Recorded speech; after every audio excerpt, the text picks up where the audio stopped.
What's up guys, it's Greta. Today I am excited to share with you how to do tight Dutch braids.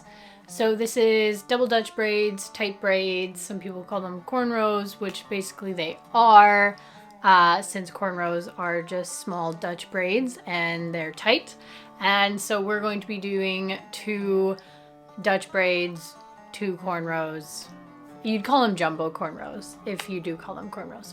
Anyway, this is how to do tight braids.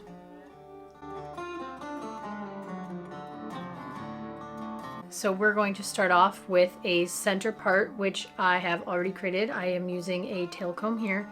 Looking up in my viewfinder, I am going to take the comb from my nose straight up. I'm going to take that straight back to my finger.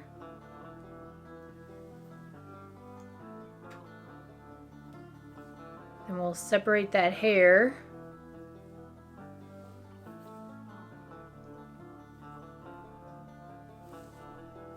Making sure we've got a nice straight part. Then we're going to take this from where we ended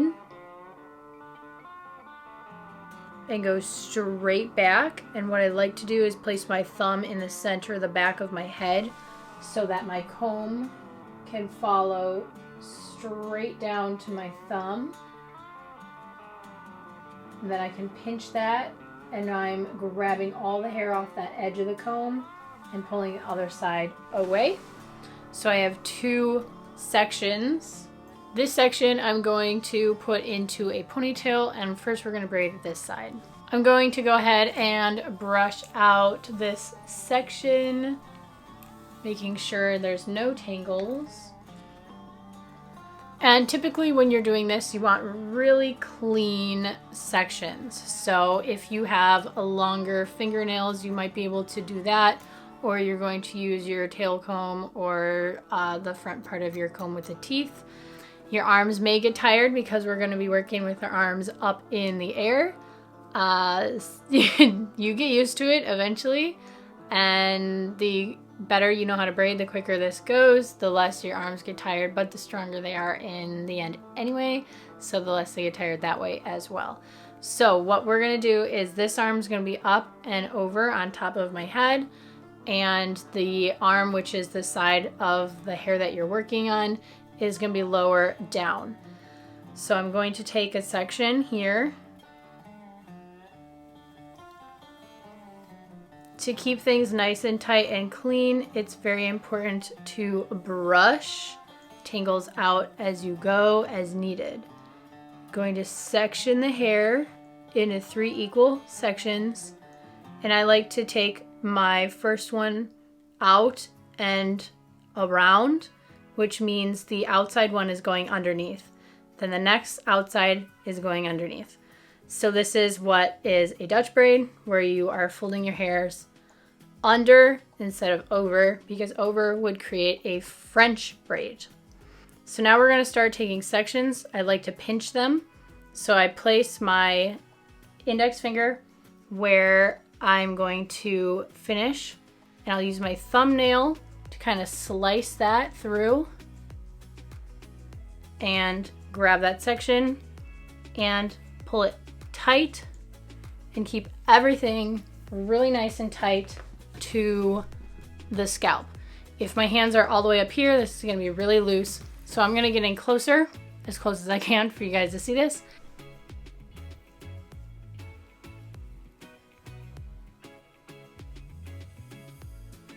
Pulling tight and grabbing tight.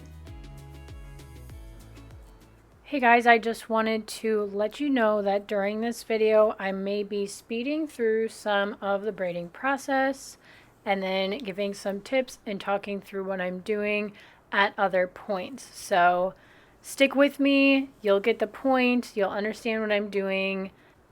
I will also be trying to give you a few different views on what I'm doing. So see here, I'm showing you from behind how I'm grabbing the hair, and I'll be flipping back and forth. Hope this helps. I always like to tell my students tiny and tight, tiny sections and keep it tight.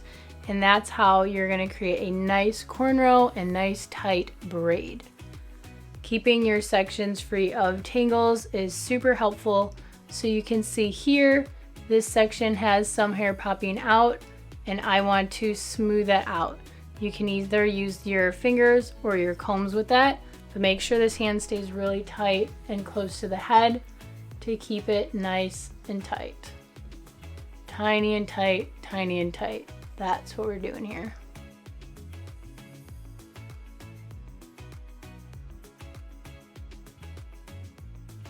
Now, when I am grabbing from this underneath section, I don't want to grab the hair that's like here. I just want to stop like right where this braid is. So I'm going to grab this hair, stop, and pull my finger out. Then I'm going to grab that and pull it in nice and tight and smooth. Smooth it down. You can either smooth this down with your fingers like I showed you. You can do this with your hair wet. You can use gels or products of that sort. So for example here with my comb, I could take my comb to really smooth that section in if I really wanted to. That's a lot of extra steps, which I don't typically do because I feel like I can smooth it out enough just with my fingers. But if the hair is wet or has product in it, you might consider doing that with your comb.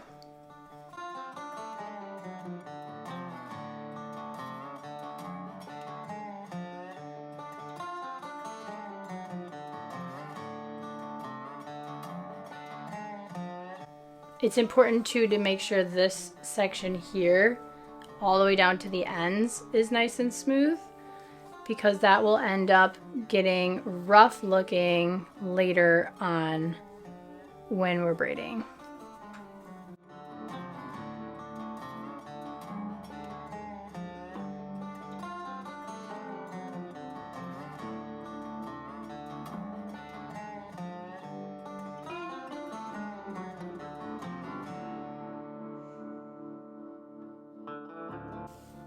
If you have colics in the back around the part, it's important too to make sure you know where those are and to make sure they don't bubble up. I typically have one side that wants to bubble up a little bit more than the other one. So I like to find my section here where I left off last, find the rest of my hair, and just take a nice thin slice with my thumb, bring that in, and sometimes pull it a little more tight. And again, each section is tightened as I flip it under. Let me turn to the back so you can see a little bit better.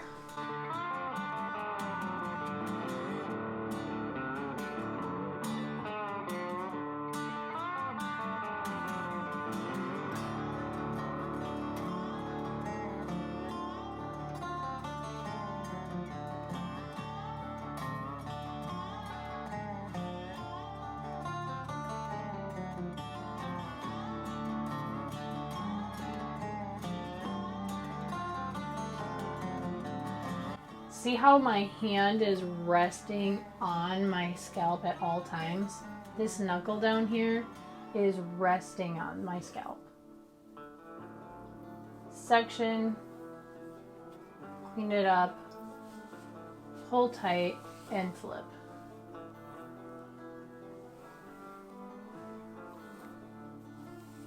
Especially when you get down to the nape of the neck, it's really important to stay right on the scalp, because we tend to pull away, and when we do so, the bottom gets loose.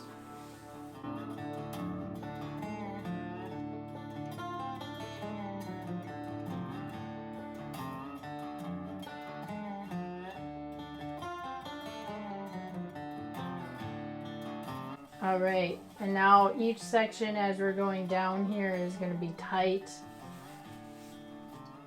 Again, even now that we're not adding in hair, we're keeping it close to the scalp until we can clearly bring it back over the shoulder.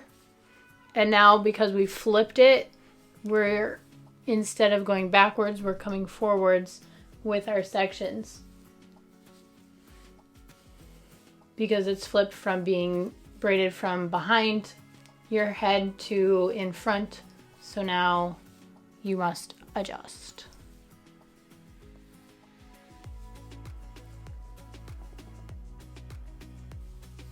You can go down as far as you want. That is totally up to you and your personal preference. Go ahead and secure that with an elastic. So let's go ahead and match our sections. So our first section came here. So go ahead and slice it to there. So it should match on both sides. And that just gives it that nice uniform look. 3 even sections. Something to note with doing your Dutch braids or your double Dutch braids when you have 2 or so, you want to make sure that the amount you're taking in each section is roughly the same, because then you can match the look from this side to this side. Because if I was to take really big sections on one side and really small sections on the other, you would literally have 2 completely different looking braids.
Especially right here, now that we just put in our last section, it's super important to keep the hand close to the head and that you're pulling your braid really tight to keep it nice and tight to the head.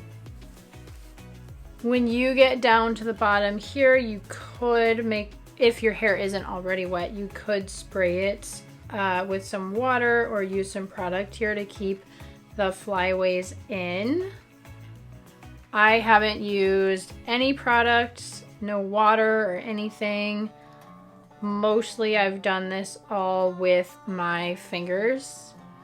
And this is to show you that you can do this without any extra stuff. All right, guys, that is our double Dutch braid, jumbo cornrows kind of look, whatever you want to call it. So like I said, I didn't use any products for this. My hair was just dry and no gels or braiding products. This is how it turned out for me. I think I went a little wonky here in my shape, but otherwise everything's looking pretty tight and pretty good. So let me give you a spin so you can see the back.